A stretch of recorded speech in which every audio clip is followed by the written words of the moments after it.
आज हम लोग नया चैप्टर शुरू करेंगे जिसमें आपका नया चैप्टर होगा वैद्युत धारिता।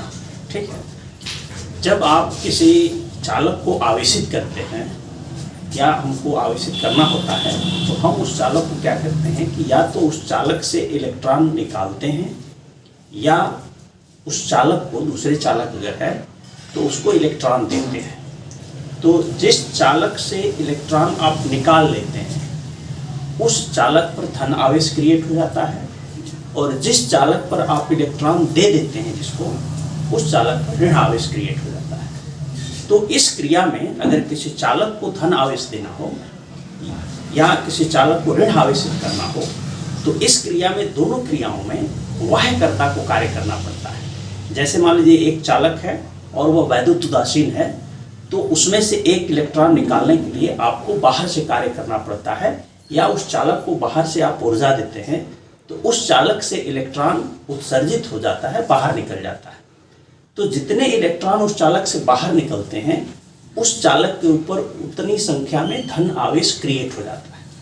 या अगर कहते हैं कि कोई दूसरा चालक है और उस चालक को अगर आप इलेक्ट्रॉन दे देते हैं, ठीक है, तो इलेक्ट्रॉन जब देते हैं तो वह चालक क्या हो जाता है कि उस चालक पर इलेक्ट्रॉनों की अधिकता हो जाती है, और इलेक्ट्रॉनों की अधिकता होने के कारण वह चालक ऋण आवेशित हो जाता है। ठीक है, इन दोनों क्रियाओं में जैसे जैसे आप आवेश का मान बढ़ाना चाहते हैं, जैसे किसी चालक से इलेक्ट्रॉन निकालते हैं तो पहला इलेक्ट्रॉन निकालते हैं तो आप चालक को कुछ ऊर्जा देते हैं। अब दूसरा इलेक्ट्रॉन जब आप निकालते हैं चालक को धन आवेशित करने के लिए, उस चालक से इलेक्ट्रॉन निकालने के लिए आप क्या करेंगे कि आप उस चालक को क्या करेंगे, आप ऊर्जा देंगे, वाह्यकर्ता कार्य करेगा। जब वाह्यकर्ता कार्य करेगा, या हम कह सकते हैं चालक को जब ऊर्जा देंगे तो चालक से इलेक्ट्रॉन उत्सर्जित होगा, बाहर निकलेगा। अब दूसरा इलेक्ट्रॉन अगर वहाँ से निकालना हो तो पहले से ज़्यादा ऊर्जा की ज़रूरत पड़ती है। ठीक है, यानी एक इलेक्ट्रॉन अगर आप निकालते हैं तो वह क्या हो जाएगा, धन आवेशित हो जाएगा। अगर उस पर दो धन आवेश क्रिएट करना हो तो उस चालक से दूसरा जब इलेक्ट्रॉन निकालेंगे तो पहले से ज़्यादा ऊर्जा की ज़रूरत पड़ेगी। इस प्रकार जैसे जैसे आप इलेक्ट्रॉन का स्थानांतरण करते हैं, इलेक्ट्रॉन निकालते जाते हैं, ऊर्जा भी और ज़्यादा उसको देनी पड़ती है। ठीक है, इस तरह चालक में एक साथ जो है आवेश का भी संचय हो जाता है, यानी कि उसमें आवेश की मात्रा बढ़ती है और साथ साथ ऊर्जा की भी मात्रा क्या होती है, बढ़ती है। तो किसी चालक के आवेश और ऊर्जा संचय करने की जो क्षमता होती है उसको हम धारिता कहते हैं, वैद्युत धारिता कहते हैं। एक चालक है और उस चालक पर आवेश और ऊर्जा संचय करने की जो क्षमता है उसको हम क्या कहते हैं कि वैद्युत धारिता कहते हैं। जैसे हमने लिखा है परिभाषा में कि किसी चालक में आवेश तथा ऊर्जा के संचय करने की क्षमता को वैद्युत धारिता कहते हैं। ठीक है, अब जैसे जैसे आप उस चालक को आवेशित करते जाते हैं या चालक आवेशित होता जाता है, आवेश की मात्रा बढ़ती जाती है, तो उसका पोटेंशियल साथ साथ बढ़ते जाता है। ठीक है, जैसे अगर आप चालक को प्लस क्यू आवेश, एक आवेश देते हैं, दो आवेश देते हैं, संख्या उसकी बढ़ाते हैं, यानी कि उस चालक पर आवेश की मात्रा जैसे जैसे बढ़ती है उसका पोटेंशियल भी क्या होता है कि वैसे ही बढ़ता जाता है, क्योंकि उसका पोटेंशियल चालक पर उपस्थित आवेश के अनुक्रमानुपाती होता है। ठीक है, तो दोनों में, यानी किसी चालक को दिया गया जो आवेश होगा उसके विभव में होने वाली वृद्धि के अनुक्रमानुपाती होता है। जैसे जैसे आप मात्रा बढ़ाएंगे, आवेश की संख्या बढ़ाएंगे, उसका पोटेंशियल भी उसी अनुपात में क्या होता है, बढ़ता जाता है। तो आप लिख सकते हैं Q is proportional to V and Q is also equal to CV। अब देखिए जहाँ C जो है ये क्या है, नियतांक है, और इसी को धारिता कहते हैं। ठीक है, इसको आप लिख सकते हैं C is also equal to Q by V, इसका मात्रक फैरेड होता है। अब इस अनुपात में जब आप लिखते हैं C is equal to Q by V के अनुपात में जब लिखते हैं तो आप इसी को लिख सकते हैं, किसी चालक को दिए गए आवेश तथा उसके विभव में होने वाली वृद्धि के अनुपात को वैद्युत धारिता कहते हैं। ठीक है, अब सबसे पहले इसका मात्रक, जैसे फैरेड जो है ये बड़ा मात्रक है, तो ये लिख सकते हैं कि एक फैरेड बराबर ये आपका हो जाएगा 1 कूलाम प्रति वोल्ट। ठीक है, यानी एक फैरेड, ये Q का मान अगर 1 रख दिया जाए, V का मान 1 रख दिया जाए, तो ये हो जाएगा धारिता C का जो मात्रक होगा आपका 1 फैरेड बराबर 1 कूलाम प्रति वोल्ट। ठीक है, इसके छोटे मात्रक जो होते हैं इसको लिख सकते हैं 1 microfarad is also equal to 1 into 10⁻⁻6 farad के बराबर होगा। ठीक है, अगर पिको फैरेड है तो 1 pico farad is also equal to 1 into 10⁻12 farad के बराबर होगा। तो ये इसके छोटे मात्रक हैं और ये क्या होगा, बड़ा मात्रक होगा। इसका हम बीमा भी ज्ञात कर सकते हैं। ठीक है, इसमें बीमा जब ज्ञात करना होता है तो हम C बराबर लिखते हैं Q/V। ठीक है, आप V को लिख सकते हैं W/Q, तो C इक्वल टू हो जाएगा Q/W/Q। तो ये हो जाएगा, ये ऊपर चला जाएगा तो Q²/W, तो C की बीमा बराबर Q²/W की बीमा हो जाएगा। तो Q बराबर होता है IT, तो I एम्पियर हो जाएगा, T समय हो जाएगा। ठीक है, उसी तरह से W का बीमा हम लिख लेंगे, इसको जब आप ऊपर ले जाएंगे तो ये हो जाएगा m⁻⁻1 l⁻⁻2 t⁻4 a⁻2। ठीक है, इस तरह से हम क्या ज्ञात कर लेंगे, धारिता की बीमा जो है हम निकाल लेते हैं। इसके साथ साथ हम देखते हैं कि RC की बीमा कैसे इसमें आएगा ज्ञात करने के लिए। तो RC की बीमा हम ज्ञात करते हैं दोनों फार्मूलों में। आप R और C की बीमा जब ज्ञात करना होगा, ठीक है, तो आप क्या करेंगे कि RC की वैल्यू सब्स्टिट्यूट करते हैं। तो R इंटू C बराबर क्या लिख सकते हैं, ओम के नियम से V इक्वल टू IR। ठीक है, तो R इक्वल टू हो जाएगा V/I इंटू C का मान है, तो C इक्वल टू हो जाएगा Q/V।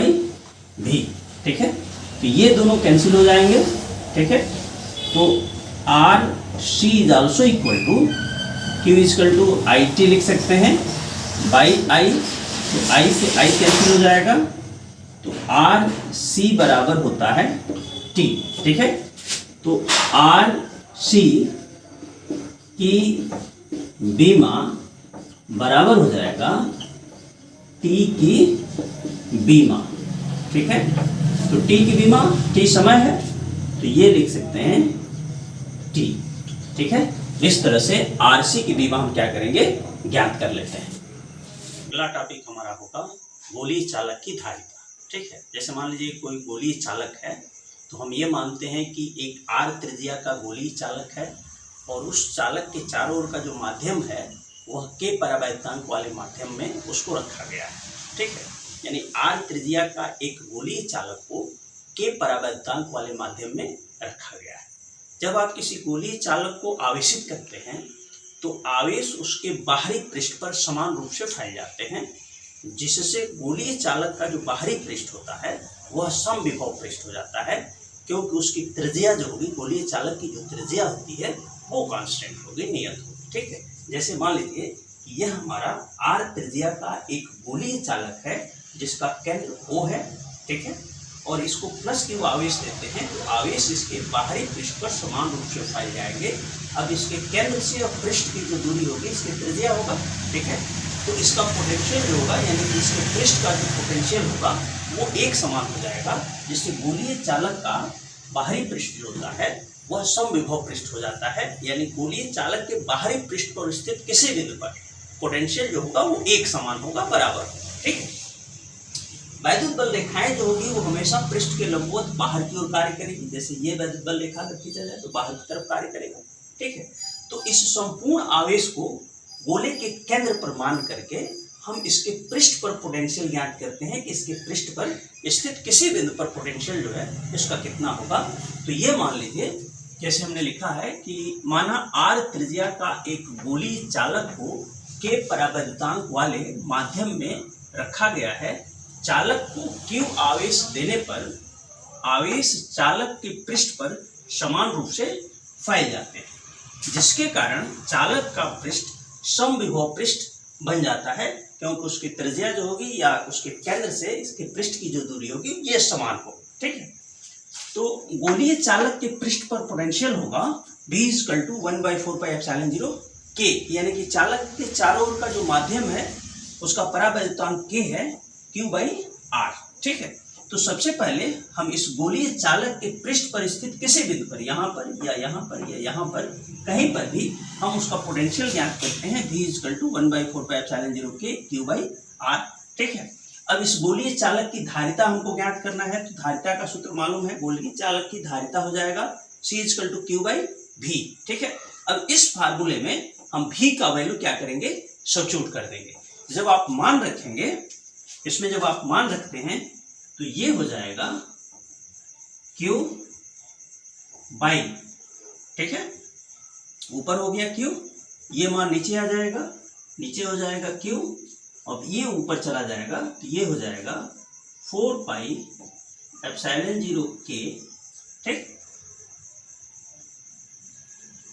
K Q/r, ये कैंसिल हो जाएगा तो ये हो जाएगा C = 4πε0 K/r। ठीक है। तो गोलीय चालक की धारिता उसके त्रिज्या के अनुक्रमानुपाती होती है। ये टर्म कांस्टेंट है, तो आप लिख सकते हैं कि गोलीय चालक की जो धारिता होगी यह गोलीय चालक के त्रिज्या के अनुक्रमानुपाती होगी, यानी जितनी बड़ा चालक होगा उसकी धारिता उतना ही अधिक होगी। ठीक है। के परावर्तांक वाले माध्यम में, यानी गोलीय चालक के चारों ओर का जो माध्यम है उसका परावर्तांक k है, तो के परावर्तांक वाले माध्यम में गोलीय चालक की धारिता हमने ज्ञात किया कि C = 4πε0 K/r, यानी गोलीय चालक की जो धारिता है वो गोले के त्रिज्या के अनुक्रमानुपाती होती है। ठीक है। अगर मान लीजिए इस गोलीय चालक के चारों ओर का जो माध्यम है वह वायु हो या गोलीय चालक निर्वात में स्थित हो, तो उस समय K का जो मान होगा, यानी वायु में गोलीय चालक की धारिता C = 4πε0r, जहाँ K की जो वैल्यू आप सब्स्टिट्यूट करेंगे फॉर द एयर K = होता है 1। ठीक है। यानी यहाँ पर जब माध्यम है, K परावर्तांक वाला जो माध्यम है तो K का मान है। ठीक है। तो C = समथिंग हो जाएगा, समीकरण 1। अब इस माध्यम के स्थान पर, यानी चालक के चारों ओर का जो माध्यम है वह क्या है, वायु है, तो परावर्तांक जो होगा, वायु का परावर्तांक कितना होता है, 1 होता है। तो K के स्थान पर 1 सब्स्टिट्यूट करेंगे तो वायु में, यानी कि चालक के चारों ओर का माध्यम जब वायु हो या निर्वात हो तो चालक की धारिता C = 4πε0r हो जाएगा। ये समीकरण मिल जाता है, समीकरण नंबर 2। ठीक है। दोनों को डिवाइड कर दीजिएगा समीकरण 1 में 2 से भाग देने पर। ठीक है। C/C0 is also equal to 4πε0 K/r, 4πε0r, ये कैंसिल हो जाएगा, r से r कैंसिल हो जाएगा, शेष जो बचेगा C/C0 = K। K क्या है कि माध्यम का परावर्तांक है।